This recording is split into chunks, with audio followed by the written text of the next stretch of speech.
Oi, gente, tudo bem? Já tava com saudade de gravar e olha que eu gravei recentemente, postei o vídeo falando sobre as emoções, né? Falando sobre a alegria versus felicidade, por que as pessoas sofrem tanto. E hoje eu estava fazendo uma meditação e interrompi aqui o meu trabalho para poder gravar para vocês, porque isso tem me feito muito bem, isso tem alcançado algumas pessoas e para mim não importa o número de pessoas que serão alcançadas. Se uma delas for alcançada e conseguir a transformação que eu estou conseguindo, já vai me fazer muito feliz. E eu queria falar hoje sobre a angústia e sobre o amor. O amor é algo que todo mundo fala, mas poucos praticam de verdade. Você ama alguém? Com certeza sua resposta será sim. Mas a pergunta que se faz nesse dia é: que tipo de amor você sente por essa pessoa? Porque essa é uma resposta super importante que vai avaliar o seu grau de equilíbrio emocional, de saúde emocional, porque você precisa entender o seguinte: a busca pelo prazer não é amor. A posse, o sentimento de posse, não é amor. O ciúme não é sintoma de quem ama. Sexo não é amor. Enfim, tem uma infinidade de sentimentos que nós confundimos. Preocupação não é amor. Tem uma infinidade de sentimentos que nós confundimos com essa palavrinha que nós precisamos de verdade conhecer a fundo o seu significado. Geralmente os cristãos eles vão falar que o amor incondicional é só o de Cristo pela igreja. Mas eu tenho aprendido, essa é a minha opinião, você não precisa acreditar em mim nem concordar comigo, mas eu tenho aprendido que o amor incondicional do ser humano é possível. Tanto é possível que nós precisamos aprendê-lo. E eu ouvi algo tão interessante essa semana que mexeu muito comigo. Foi um rapaz falando sobre a sua história e ele disse que ele era casado há 15 anos, ele amava muito a mulher dele, a esposa, e ela simplesmente decidiu abandonar a casa e ir embora.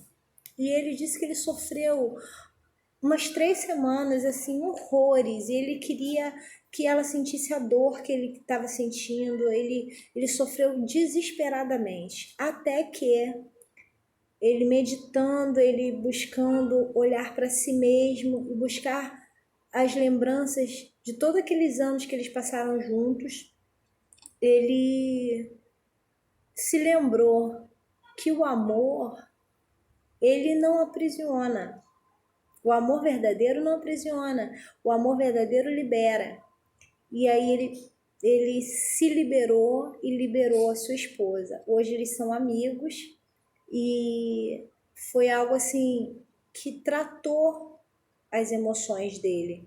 Porque antes ele não conseguia virar a página, porque ele achava injusto.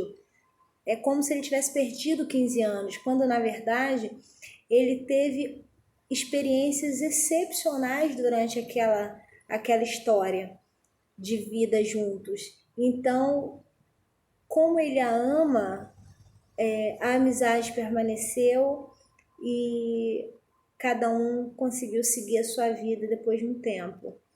O amor, gente, eu fiquei pensando, o amor ele é como uma brisa suave, né? Que quando a gente fecha os olhos, ela bate no nosso rosto e a gente sente aquele prazer, é gostoso de sentir, não é uma coisa pesada, ela é aquela brisa que cultiva na medida certa as nossas emoções, a seara das nossas emoções, no ponto certinho. para dar o crescimento correto. Ela não é tempestade, ela não é raios e trovões, ela não é violenta. O amor não é violento, o amor ele é algo sublime. O amor é sublime. Talvez essa seja a palavra que eu tenho encontrado agora, porque não tem algo que explique o amor. Não tem uma palavra que possa definir, porque cada um vai sentir de um jeito, mas não é, sentir de um jeito, de qualquer jeito. É sentir o amor, aquele amor que não aprisiona, que libera. Tem uma frase que eu trago para minha vida e eu tenho repetido essa frase para mim mesma ao longo de algumas semanas. O amor lança fora todo medo.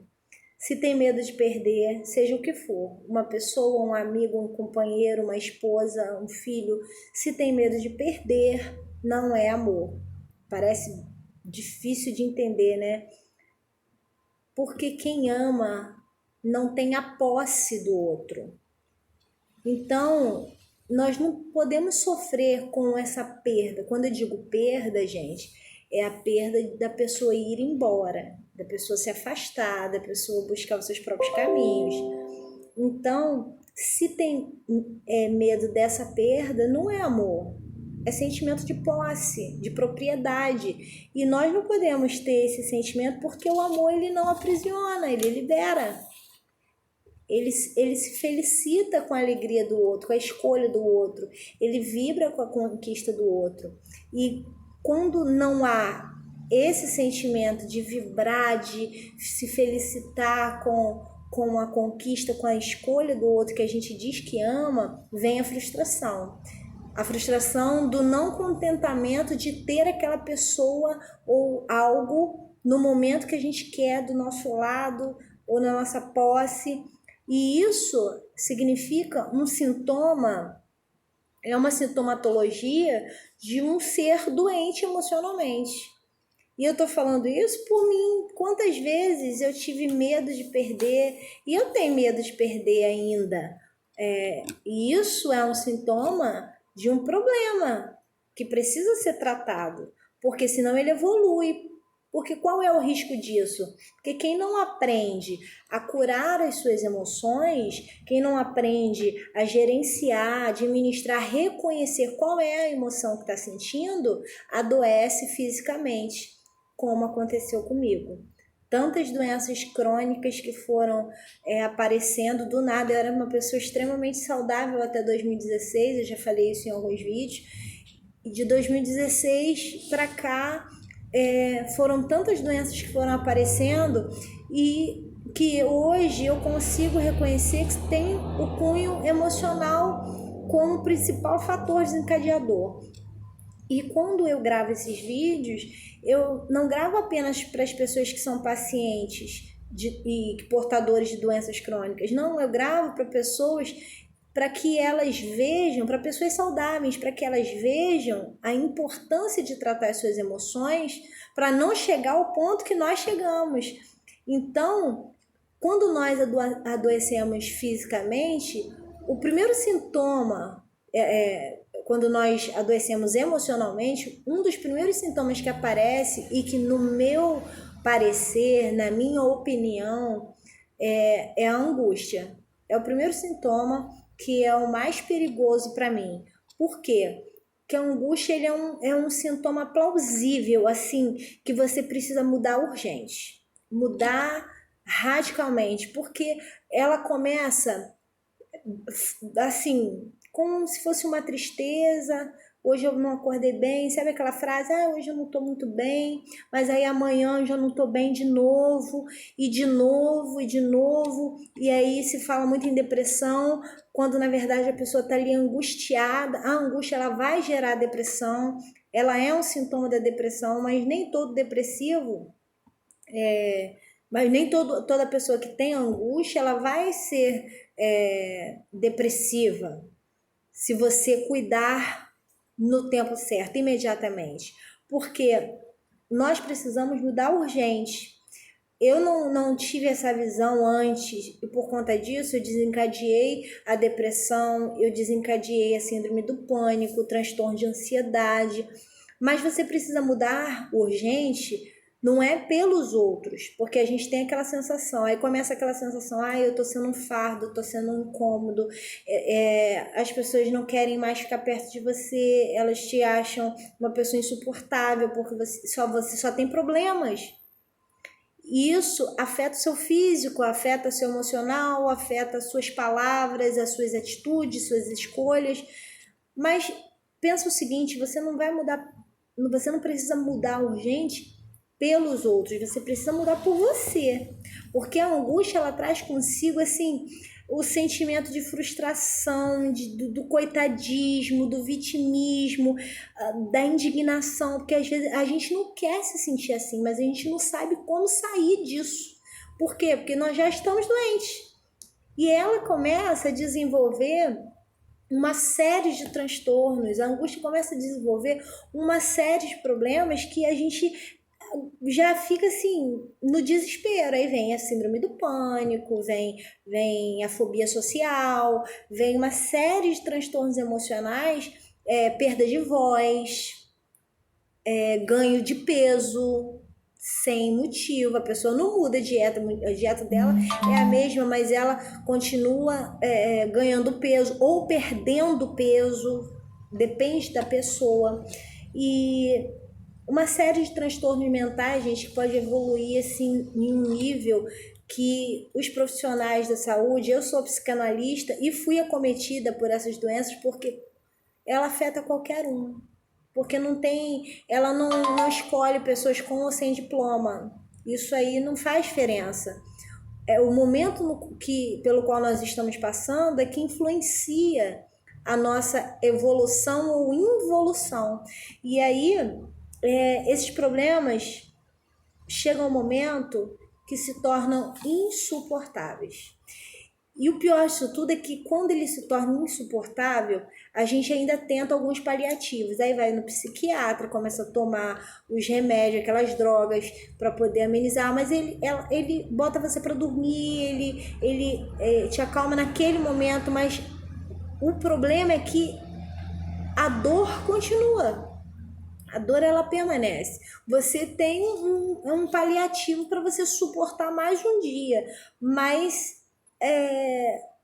a angústia, ela começa a nutrir o sentimento da morte anelada. Quando você vê que os paliativos não estão dando resultado, não está resolvendo o problema, não está tirando a sua dor, aí ela começa a nutrir o sentimento da morte anelada. O que é isso? Eu começo a pensar que só a morte vai me libertar desse sofrimento que está insuportável, dessa dor insuportável, que ninguém entende, só você ou quem passa por algo parecido.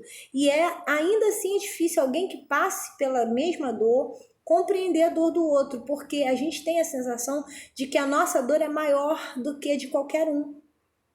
E isso começa sendo nutrido em nós inconscientemente, mas a gente começa a nos programar para que isso de fato ocorra.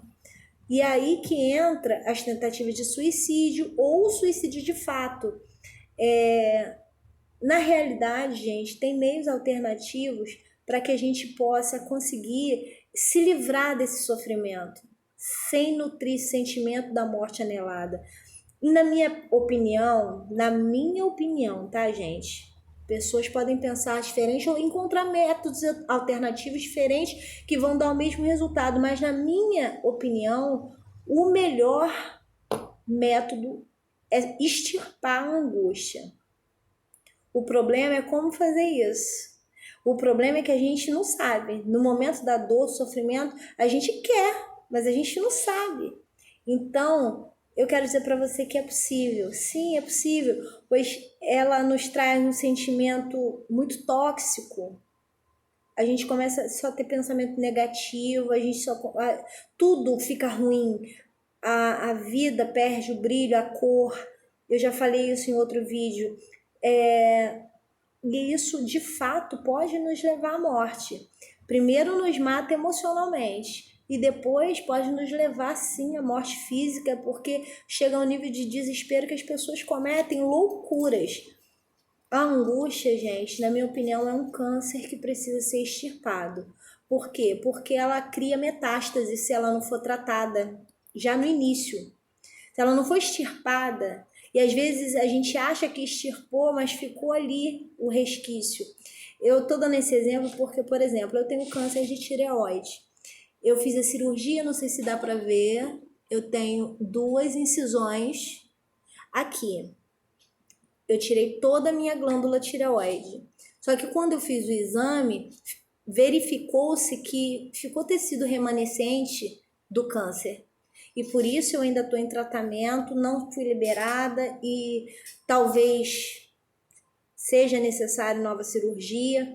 Então, eu estou dando esse exemplo por quê? Porque a angústia, por mais que você consiga extirpar, você tem que verificar se não ficou tecido remanescente emocional, que pode gerar problemas futuros.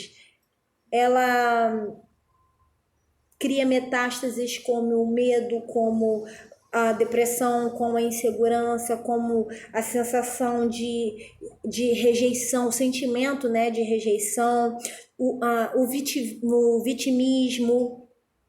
É tudo isso a angústia causa. O masoquismo, porque a gente passa a chegar um momento que o sofrimento é uma constante e a gente se acostuma com isso.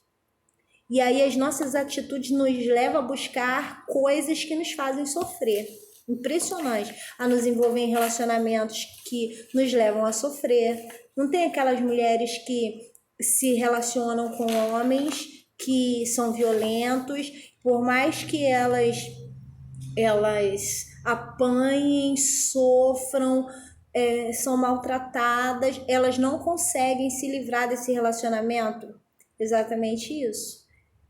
Relacionamentos nocivos, tóxicos, ela não foi tratada nas emoções e ela acostumou com a dor.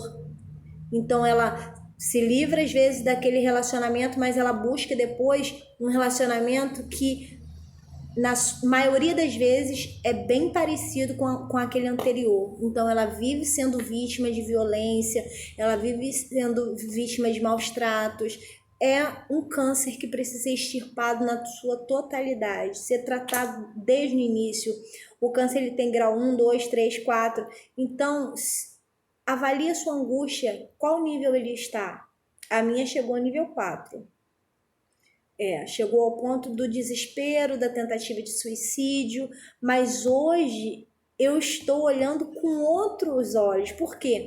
Porque eu comecei a fazer essas analogias e eu lembro de Jesus que falava por metáforas, contava as histórias para fazer entender melhor, e eu comecei a fazer metáforas dos meus problemas, criar analogias que pudessem me ajudar a compreender o que eu estava sentindo. Busquei ajuda profissional? Busquei, mas a gente precisa fazer a nossa parte. E aí, tratando a angústia como se fosse um câncer, qual é a quimioterapia para tratar essa doença chamada angústia? Autoconhecimento e conhecimento. São coisas diferentes, tá? Tem gente que tem muito conhecimento, mas não tem nenhum autoconhecimento.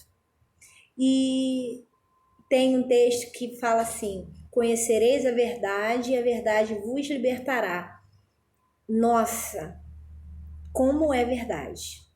Eu tenho conhecido alternativas para lidar com as minhas dores, com o meu estado de saúde físico e emocional, que tem me ajudado a me afastar das crises depressivas que me conduzem à tentativa de suicídio.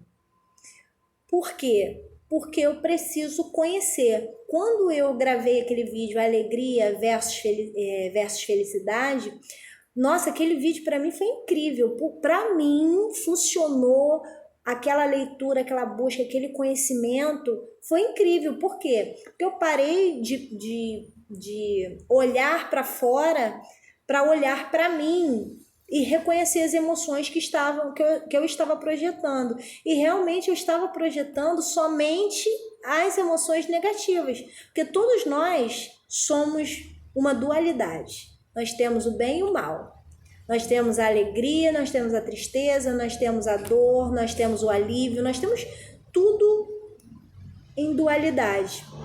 E eu comecei a perceber, através desses estudos que eu tenho feito, que eu estava projetando só os sentimentos negativos, e com isso eu estava me sentindo vítima da situação. Mas na verdade eu tenho que ser a atriz principal da minha história. O Augusto Cury já falou isso. Mas uma coisa é ele falar, você ler, achar bonito. Outra coisa é você conseguir compreender como aplicar isso na sua vida. Então, conhecer essas verdades, para mim, foi um confronto. Por quê? Porque nós somos influenciados por muitas pessoas, desde que nós somos crianças, pelos pais, familiares, amigos, professores, mestres. E eu fui muito influenciada. Eu, na tentativa de ser uma pessoa melhor, eu sempre busquei adquirir o conhecimento dessas pessoas e guardar e projetar. E só que não é uma fórmula pronta. Nem tudo que funciona comigo vai funcionar com você. E eu ainda admiro muitas pessoas, mas o conhecimento delas me auxiliou em algum momento da minha vida. Nesse momento, eu preciso buscar o meu conhecimento e realizar a minha prática de vida, porque a prática de vida, ela é única. A vida é única, você é único. Então, nós não podemos nos colocar numa forma de bolo e achar que vai dar certo igualzinho para todo mundo, porque não vai. E a gente só vai descobrir isso de fato, esses métodos alternativos, quando eu conhecer os métodos que são possíveis, que são viáveis, e respeitando os próprios limites. E outra frase, uma frase que Paulo fala, ele diz assim: examina-se, pois, o homem a si mesmo. Gente, você pode ter todo o conhecimento do mundo, você vai querer alcançar a sabedoria através do conhecimento, da leitura, da busca pela busca do saber, mas se você não tem o autoconhecimento, não, de nada adiantará. Serão letras que você vai falar, vai transmitir, mas na sua vida não vai fazer diferença. Eu estou falando isso porque eu fui uma pessoa pública durante muito tempo e eu ensinei muita coisa, eu expliquei, eu orientei, funcionou para muita gente, mas na minha prática eu tive dificuldades, eu tive algumas limitações e eu não sabia por quê. Por que funcionava para o outro e não funcionava para mim? É porque, na verdade, eu não sabia reconhecer naquele momento qual era a emoção que eu estava projetando. Eu nem sabia que eu era responsável por projetar essa emoção. Então, conhecimento e autoconhecimento são as quimioterapias para você tratar a angústia, que é um sintoma de uma doença emocional que precisa ser curada. Você pode ser curada. A dor, ela pode acabar. Agora, é engraçado que no meu caso eu tive que abrir muito a minha mente. Abrir muito a mente e aceitar que eu preciso conhecer quem realmente eu sou, não aquilo que dizem que eu sou. Porque eu, por muito tempo, eu peguei aquela imagem, assim, que criaram a meu respeito da mulher forte, da mulher determinada, da mulher guerreira, da mulher lutadora, mas eu esqueci de olhar aquela menina que ficou lá no passado, que precisava de cuidados.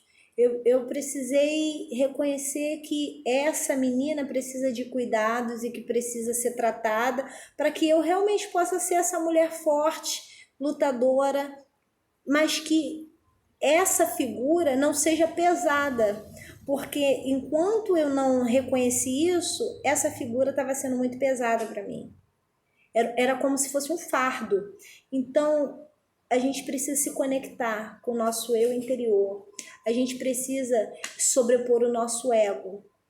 A gente precisa quebrar os muros que limitam a nossa consciência e projetar essa confiança que vai livrar você da angústia, porque quando você é confiante, você não fica angustiado.